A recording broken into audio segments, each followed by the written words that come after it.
भागवत जी कहते हैं कि वातनाशक, पित्तनाशक और कफनाशक ऐसी चीजें दुनिया में एक साथ मिले बहुत रेयर, बहुत रेयर।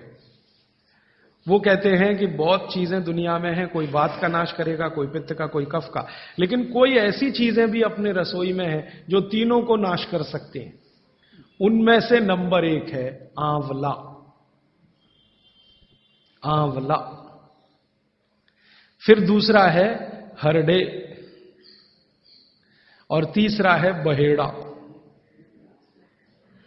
और तीनों मिला के बनता है त्रिफला। ये जो त्रिफला है ना, भागवत जी इसकी इतनी बढ़ाई करते हैं, इतनी प्रशंसा उन्होंने लिखी है कि खाली त्रिफला पर ही उनके 120 से ज्यादा सूत्र हैं। 120 से ज्यादा अकेले त्रिफला पर। त्रिफला को इसके साथ खाओ, त्रिफला को उसके साथ खाओ, त्रिफला को ऐसे खाओ, त्रिफला को 120 से ज्यादा सूत्र है अकेले त्रिफला पर। और वो ये कहते हैं कि ये जो त्रिफला है इसमें सबसे अच्छा फल आंवला, फिर बहेड़ा, फिर हरडे।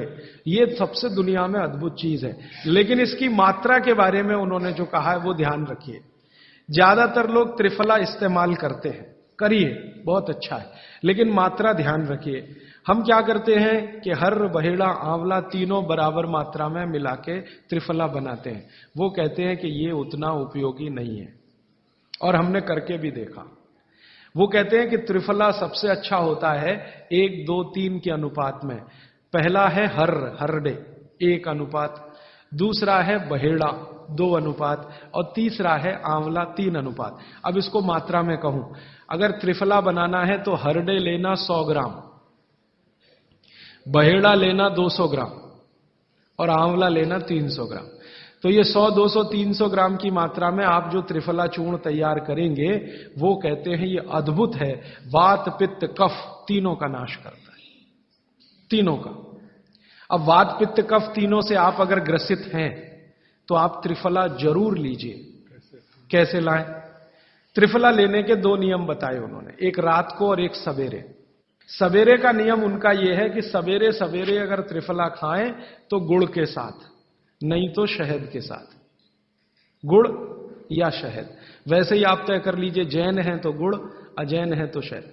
तो सवेरे का त्रिफला खाएं तो गुड़ या शहद के साथ, रात का त्रिफला खाएं तो दूध के साथ या गर्म पानी के साथ। त्रिफला तो एक ही है ना, सवेरे भी त्रिफला ही खा रहे हैं, रात को भी। लेकिन भागवत जी कहते हैं असर अलग अलग हैं दोनों के। रात को जो आप त्रिफला खाएंगे दूध के साथ या गर्म पानी के साथ, तो ये त्रिफला रेचक है। रेचक शब्द उन्होंने इस्तेमाल, रेचक माने पेट को साफ करने वाला, बड़ी आंत की सफाई करने वाला, शरीर के सब अंगों की सफाई करने वाला, झाड़ू लगाने वाला जो व्यक्ति, वो रेचक। तो कहते हैं रात को अगर त्रिफला आप ले रहे हैं दूध के साथ या गर्म पानी के साथ, तो ये रेचक है, माने ये एक ही काम सबसे ज्यादा करेगा कि आपकी कब्जियत मिटा देगा।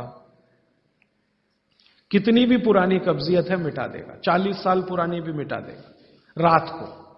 और जो दिन को त्रिफला खाया सवेरे गुड़ के साथ, तो वो कहते हैं ये पोषक है।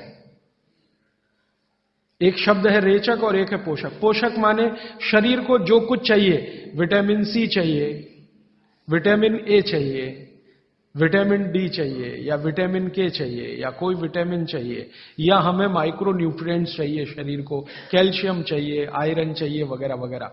तो शरीर को अगर पोषकता चाहिए तो त्रिफला सवेरे खाना, और शरीर में आप मानते हैं कि हमारी कब्जियत ठीक करने के लिए तो त्रिफला रात को खाना। दोनों समय के त्रिफले में बिल्कुल अलग तरह के परिणाम आते हैं। तो जो कहें हम तो स्वस्थ हैं जी, तो सवेरे ही त्रिफला खाओ, स्वस्थ हैं तो। और जो कुछ बीमारियां हैं आपको, तो रात को खाओ। ठीक है? मात्रा ध्यान रखना, 1, 2, 3 सम मात्रा का त्रिफला बहुत रेयर केस में इस्तेमाल होता है। 1 या 2 ही बीमारी हैं। अभी मैंने एक जगह इस्तेमाल किया था, एक वैज्ञानिक हैं, भाभा एटॉमिक रिसर्च सेंटर में काम करते हैं, उनको एक बीमारी हुई रेडिएशन से। रेडिएशन आप जानते हैं सभी एटॉमिक सेंटर में। तो उनका पूरा शरीर सड़ गया, एकदम सड़ गया, जगह जगह घाव, जगह जगह, और उसमें से खून निकलता, मवाद निकलता। वो बेचारे इतने परेशान, इतने हैरान, कहां कहां जा जाके, अमेरिका, कनाडा, सब जगह कुछ इलाज हुआ नहीं, कोई रिलीफ मिला नहीं। कपड़ा भी नहीं पहन सकते, ऐसी स्थिति थी, हमेशा नंगे बदन रहते थे। तो ऐसे ही किसी ने मुझे उनके बारे में बताया। बंबई तो मैं अक्सर जाता रहता हूं कि राजीव भाई एक ऐसे व्यक्ति हैं। तो मैं उनको गया था मिलने और देखने, तो मैंने देखा सच में हालत बहुत खराब थी। तब मैंने उनसे कहा कि आप बहुत परेशान हैं। हाँ बहुत परेशान हूं, दवा सब काम लेके देख ली, कुछ उपयोग होता नहीं। मैंने कहा मैं होम्योपैथी दूं? उन्होंने कहा होम्योपैथी मैं नहीं लेना चाहता। तो मैं पूछा चलो आप फिर एक काम करो, त्रिफला चूर्ण खाओ बस, और कुछ मत करो। तो उन्होंने त्रिफला चूर्ण शुरू किया। ये मैंने बताया 1 2 3 शुरू किया। 3-4 महीने में रिजल्ट बहुत थोड़ा आया, थोड़ा आया। फिर मैंने कहा मात्रा बदल के देखते हैं। फिर उनकी सब मात्रा की मैंने, बराबर जितनी मात्रा आंवला, बराबर उतनी मात्रा बहेड़ा, बराबर उतनी हरडे। अभी स्थिति यह है कि वो बिल्कुल ठीक है। 1-1.25 साल उनको हुआ त्रिफला खाते खाते, बिल्कुल ठीक है, और पहले से ज्यादा प्रफुल्लित है, पहले से ज्यादा एनर्जेटिक है। आप जानते हैं रेडिएशन का दुनिया में इलाज नहीं है। ये उदाहरण मैंने जानबूझ के दिया, ऐसे सैकड़ों उदाहरण है मेरे पास। रेडिएशन का दुनिया में इलाज नहीं है, लेकिन त्रिफला चूर्ण के पास उसका इलाज है। अगर यही त्रिफला चूर्ण अमेरिका में हुआ होता ना, यूरोप में हुआ होता, तो अब तक इस पर पेटेंट लेकर करोड़ों डॉलर कमाए होते उन्होंने। ये हमारे यहां प्रचंड मात्रा में है, हर घर में है, हर गांव में है, इसलिए हमें इसकी कीमत नहीं मालूम। मैं आपसे फिर कह रहा हूं, आपके सोचने का नजरिया बदल दीजिए। प्रकृति ने जो चीजें प्रचंड मात्रा में हमको दी हैं, वो उतनी ही कीमती हैं। वो प्रकृति की हमारे ऊपर कृपा है, जो हमारी जरूरत के हिसाब से दी है। आंवले का इतना उत्पादन इस देश में होता है, आप जानते हैं। बहेड़ा इतना मिलता है, हरडे इतना मिलता है, और लगभग फोकट की स्थिति में मिलता है। अब पता नहीं कौन कौन लोग उसी आंवले को 200-250 रुपए किलो च्यवनप्राश बना के बेच लेते हैं। ये जो च्यवनप्राश है ना, ये त्रिफला चूर्ण से कई कई गुना नीचा है। च्यवनप्राश पे जितना खर्चा कर रहे हैं, उससे बहुत कम खर्चे में आप त्रिफला खाइए, च्यवनप्राश से भी ज्यादा असर है।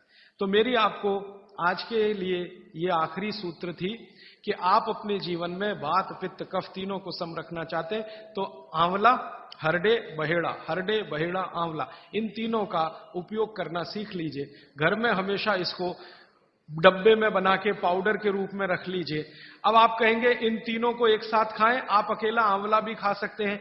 आंवला तीनों दोष दूर करता है, वात, पित्त, कफ। हरडे तीनों दोष दूर करता है, वात, पित्त, कफ। और बहेड़ा तीनों दोष दूर करता है, वात, पित्त, कफ। इसलिए भागवत जी कहते हैं सर्वोत्तम फल यही है, आंवला, हरडे, बहेड़ा। दूसरे फलों से कई गुने ज्यादा ताकतवर यही फल है, आंवला, हरडे, बहेड़ा। अब आपको आखिरी एक छोटी सी बात कह दूं कि आप में से किसी को भी यह तकलीफ है कि आपके शरीर में मेद बढ़ा हुआ है, मेद माने मांस बढ़ा हुआ है, बहुत लोग परेशान हैं, मोटापा, मोटापा, मेद माने कफ बढ़ा हुआ है, सीधी सी बात। तो आप त्रिफला खाइए। कब खाना है? आपको रात को नहीं खाना है, सवेरे खाना है। जिनको भी मांस बढ़ा है, शरीर पर मेद बढ़ा है, उनको अगर छाटना है, इसको कम करना है, तो त्रिफला सवेरे खाना, आंवला सवेरे खाना। आप त्रिफला नहीं खा सकते तो आंवले ही खा लीजिए। 4 आंवले, 3 आंवले रोज खा लीजिए। आंवले को मुरब्बा बना के खा लीजिए, मुरब्बा को और आंवले का अचार बना के खा लीजिए, आंवले की चटनी बना के खा लीजिए, जैसे भी है आंवला खा लीजिए। 3 से 4 आंवला जितना होता है, ये पेट में जाते रहे तो साल भर में आप देखोगे आप पहले से ज्यादा स्लिम और ट्रिम हो जाएंगे।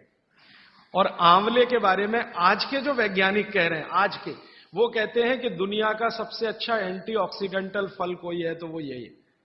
एंटीऑक्सीडेंट माने जो ऑक्सीडेशन की क्रिया को कम करे, और शरीर में हमेशा ऑक्सीडेशन चलता है। ऑक्सीडेशन में उम्र कम होती है, शरीर के हर अंग का क्षय होता है। तो अगर उम्र बढ़ानी है और अंगों का क्षय बचाना है, तो आंवले से अच्छी कोई चीज नहीं। दैनिक जीवन में, भोजन में इसको जरूर धारण करिए। भागवत जी कहते हैं कि जब त्रिफला खाएं, आंवले के बारे में तो वो कुछ नहीं कहते, वो कहते हैं साल भर खाओ, 2 साल खाओ, रोज खाओ, कोई दिक्कत। त्रिफला खाएं तो 3 महीने लगातार खाने के बाद थोड़े दिन छोड़ देना, 3 महीने।